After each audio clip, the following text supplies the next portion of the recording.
L'une des raisons de pourquoi la plupart des combattants foirent leur cutting, eh bien c'est à cause du sodium. Mais t'inquiète pas, à la fin de cette vidéo, tu vas tout savoir sur le sodium et tu vas savoir sur comment adapter tes apports en sodium pour justement réussir ta cut avant ton combat. Déjà, pourquoi est-ce qu'on s'intéresse au sodium? Alors le sodium, j'en ai déjà parlé dans plusieurs vidéos. Si tu vas aller voir ma vidéo d'ailleurs sur pourquoi tu dois t'intéresser un peu plus au sel quand tu es combattant, eh bien je t'invite à regarder la vidéo qui s'affiche ici. J'en ai également parlé sur ma vidéo sur l'hydratation. Pareil, tu peux aller la retrouver par ici. Mais dans cette vidéo, je vais parler du sodium cette fois-ci, de pas d'en prendre plus, mais plutôt d'en prendre moins, justement, avant ton combat. Parce qu'en effet, le sodium, si tu as des gros apports en sodium, eh bien, ce sodium-là, dans ton corps, il a un effet aimant. C'est-à-dire que c'est un agent, ce qu'on appelle osmotique, le sodium. Et donc, il faut le voir vraiment comme un aimant à eau. Il faut vraiment que tu imagines la petite molécule de sodium, dès qu'elle va dans ton corps, eh bien, elle attire l'eau comme ça. Et évidemment, tant que le sodium n'est pas excrété de ton corps, eh bien, l'eau va rester avec cet aimant-là. Et ça fait qu'au final, tu peux facilement faire de la rétention d'eau. C'est notamment ce qui arrive chez les personnes qui ont un style de vie totalement déséquilibré, comme par exemple de gros apports en aliments ultra transformés qui sont souvent riches en sel et donc riches en sodium, parce que le sodium, pour rappel, c'est 40% d'un gramme de sel. Autrement dit, dans 1 gramme de sel, tu as 400 mg de sodium. Et en plus de ça, ces personnes-là ne font pas beaucoup de sport et autres, ce qui de base peut aider à aussi excréter du sodium par rapport à la sueur notamment. Et ça fait que ces personnes-là peuvent facilement faire de la rétention d'eau. Mais ici, dans notre cas, eh bien, il faut déjà que tu saches que de la rétention d'eau, on en fait tous un petit peu. Et évidemment, l'idée, c'est que vu que tu fais de la rétention d'eau, ça veut dire que tu as du poids sous forme d'eau qui, entre gros guillemets, ne te sert à rien. Même si on sait que l'hydratation, c'est super important pour la performance et autres, mais d'avoir trop de rétention d'eau, c'est pas utile.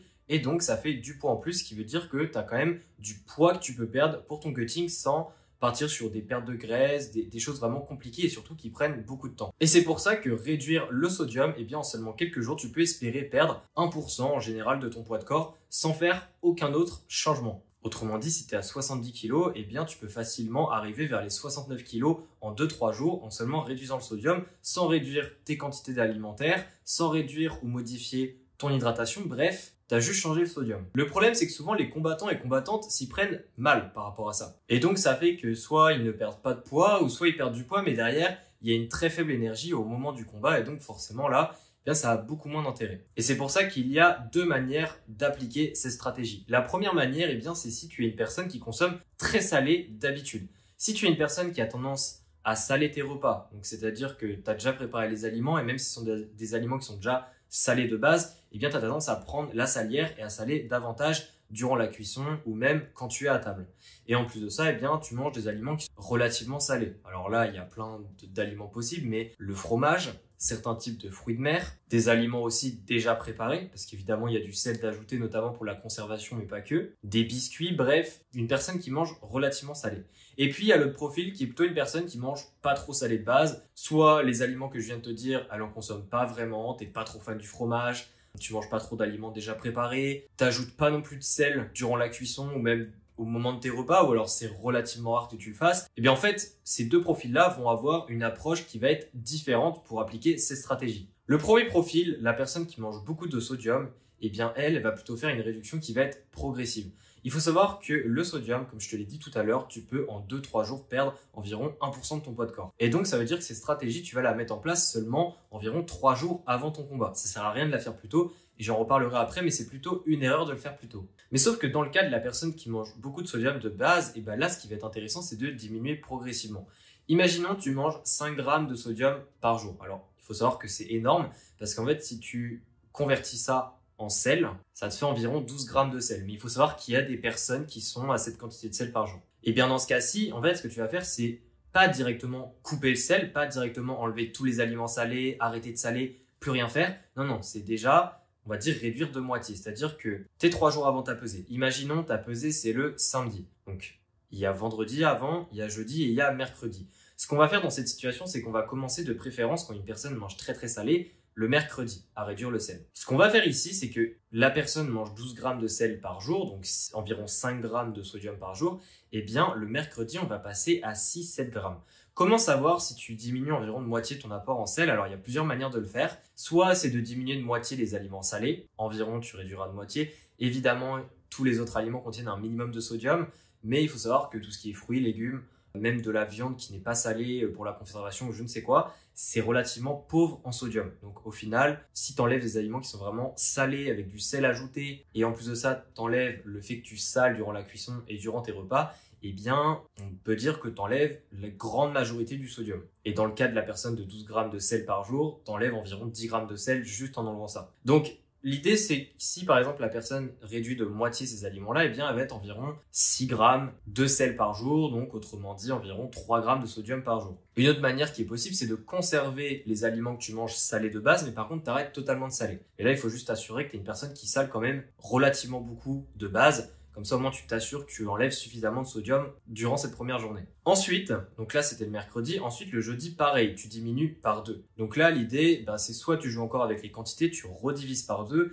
ou soit, si tu as juste enlevé le salage de tes repas et durant la cuisson, là, cette fois-ci, tu vas diviser par 2 la quantité d'aliments que tu mangeais de base. Au final, c'est qu'une histoire de division par 2. Et après, on arrive à vendredi. Et vendredi, c'est le jour juste avant la pesée. Dans ce cas-ci, on se dit que la pesée, c'est le matin, comme la plupart des compétitions, même si parfois, ça peut être en fin d'après-midi, le soir, et j'en passe. Donc là, vendredi, c'est en quelque sorte le dernier jour avant ta pesée. Et donc là, l'idée, c'est de rediviser par 2, mais d'être vraiment une alimentation très pauvre en sel. Autrement dit, t'ajoutes pas de sel durant la cuisson, t'ajoutes pas de sel quand le repas est servi à table, et tu ne manges pas d'aliments très salés. Donc, par exemple, les aliments qui ont plus d'1 gramme de sel au 100 grammes, tu as juste à regarder ta boîte, la boîte des aliments avec le tableau dessus, avec le grammage de glucides, de lipides, etc. Si tu es à plus d'1 gramme de sel par 100 grammes, déjà tu peux oublier. Pour le dernier jour avant la pesée, il faut surtout pas manger ce type d'aliments. Et attention, parce que même les aliments qui peuvent paraître ultra sains et donc peu salés de base, comme par exemple des soupes en briques, des choses comme ça, c'est salé. Donc là, il faut vraiment faire attention. Et moi, ce que je te conseille, si tu n'es pas suivi par un diététicien, c'est de vraiment regarder les emballages. Certes, ça fait un peu psychopathe de l'alimentation, mais on parle ici d'une seule journée. Donc ça devrait le faire. À savoir que je dis 1 gramme par 100 grammes et même 0,5 grammes par 100 grammes selon le type d'aliment. Si tu prévois d'en manger 150 grammes dans ton assiette, évidemment, là, pareil, t'en prends pas. Et si tu veux un grammage concret, durant cette dernière journée, donc le vendredi dans notre exemple, c'est d'être à moins d'1 gramme de sodium dans la journée. Autrement dit, tu as une alimentation qui a environ 2 grammes de sel. Et je peux te dire que pour certaines personnes, ça peut être assez compliqué. Donc, heureusement que ça dure qu'un jour. Donc là, c'était dans le premier cas. Et si dans le premier cas, tu es une personne qui mange très salé et qui applique ce protocole, normalement, tu devrais perdre 1% de ton poids de corps. Autrement dit, mission accomplie. Dans le deuxième cas, si tu es une personne qui ne mange pas très salé de base, le protocole est assez similaire, mais cette fois-ci, on va pas s'embêter à diminuer progressivement. Là, on va directement y aller cash. Et si tu es une personne qui mange du coup pas très salé de base, tu peux te permettre de commencer plutôt le jeudi, si on reprend notre exemple, plutôt que le mercredi. Parce que là, il y aura beaucoup moins de marge à diminuer. Et d'ailleurs, tu es aussi une personne qui est moins susceptible de faire de rétention d'eau. Donc, dans le cas où tu manges pas ultra salé, il y a quand même un peu plus de chances que tu fasses un peu moins de rétention d'eau et donc que tu perdes un peu moins de poids qu'une personne qui mange très salé. Donc il ne faut pas s'étonner dans certains cas si tu es une personne qui mange très peu salé et qui perd plutôt 0,5% de ton poids de corps plutôt que 1% complet. Mais en tout cas, si on reprend notre exemple, là cette fois-ci on va commencer le jeudi et donc ce qu'on va faire le jeudi, c'est tout simplement diminuer directement le sel. Autrement dit, si tu es une personne qui de base ne sale pas tes repas, sale pas durant la cuisson, là l'idée c'est de diminuer les aliments salés de base. Donc tout ce qui est fromage, tout ce qui est soupe en briques, tout ce qui est certains fruits de mer, tout ce qui est aliments ultra transformés aussi, tout ce qui est saucisses, viande ultra transformée, ces choses-là, t'en manges pas à partir de jeudi et vendredi tu fais la même chose. Alors ce qui est intéressant, c'est que généralement quand tu es une personne qui mange pas très salé de base, c'est un peu moins compliqué de faire cette réduction-là. Donc là pendant 2 jours, l'avantage c'est que vu que tu manges très peu de sodium pendant 2 jours, ça peut t'aider à puiser davantage dans la rétention d'eau comparé au premier cas où là ça va être assez simple de perdre 1% de poids de corps parce que de base il y a vraiment un gros apport en sel. Donc c'est pour ça que là on est plutôt sur 2 jours très pauvres en sodium, VS dans le premier cas où on était plutôt à une seule journée. Bon, maintenant je t'ai parlé des 2 cas possibles, donc tu es forcément dans l'un des 2 et du coup tu as le protocole. Mais avant de quitter la vidéo, je tiens quand même à donner quelques erreurs que tu dois ne surtout pas faire parce que sinon ça peut faire foirer le protocole. La première erreur, comme je l'ai dit rapidement au début de la vidéo, c'est de faire ça trop tôt. Si par exemple on reprend l'exemple et on est samedi c'est la pesée du moins, et que tu commences à diminuer le sodium directement dès le lundi, ça peut poser plusieurs problèmes. Déjà, si dans le reste de ta stratégie globale tu mets par exemple du water loading, donc du water loading, si tu sais pas ce que c'est, j'en ai parlé dans cette vidéo, c'est une technique pour moduler ton apport en eau qui te permet aussi de perdre du poids sous forme d'eau. Si tu réduis le sodium au moment où tu augmentes ton apport hydrique durant cette stratégie de waterloading, eh bien ça peut t'amener à davantage de fatigue, voire même à des plus gros problèmes au niveau de ta santé.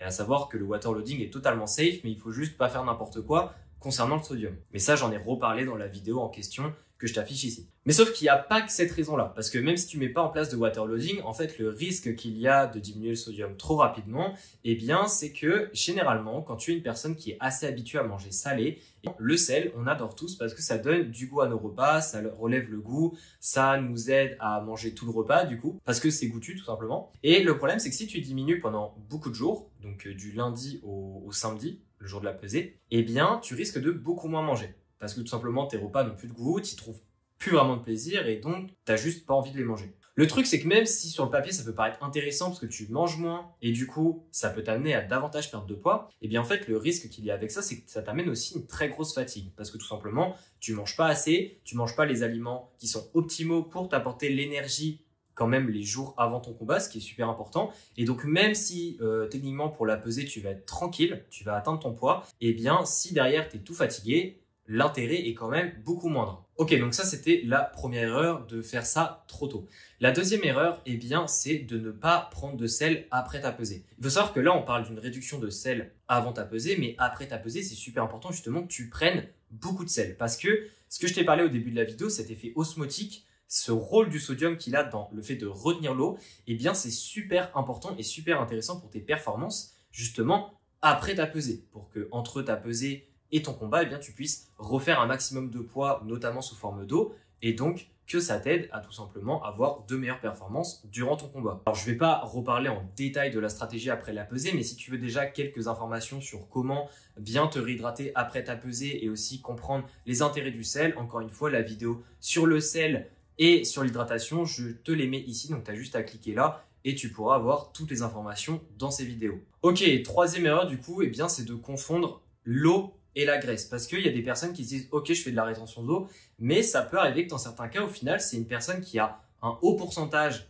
en matière grasse et donc, eh bien, oui, elle fait de la rétention d'eau, mais ce qu'il faut surtout faire pour la stratégie pour qu'elle atteigne son poids de pesée, eh bien, c'est de faire de la perte de graisse et donc du déficit calorique. Donc là, certes, en mettant ce protocole en place, tu vas avoir des résultats, tu vas perdre un peu de poids, mais tu risques peut-être de ne pas perdre autant de poids que tu le souhaitais parce que justement, le poids qu'il y a à perdre, c'est de la graisse et pas de l'eau, ce qui nécessite pas du tout la même stratégie. Pour conclure, cette stratégie autour du sodium peut être très intéressante pour donner un petit grain de sel justement à ta stratégie globale pour ton cutting et donc peut t'aider à atteindre ton poids plus rapidement tout en optimisant tes performances que tu auras durant le combat. Si tu mets en place ce que je t'ai dit dans cette vidéo et que tu évites les 3 erreurs que je viens de te parler, normalement tu devrais sans souci t'en sortir. Et encore une fois, si tu veux en savoir plus sur le waterloading, eh bien je t'invite à regarder la vidéo que je t'affiche par ici. Si tu veux plus d'astuces de nutrition sportive pour les sports de combat tous les mercredis à 17 h, je t'invite à cliquer sur le premier lien dans la description de la vidéo et on se dit à la prochaine.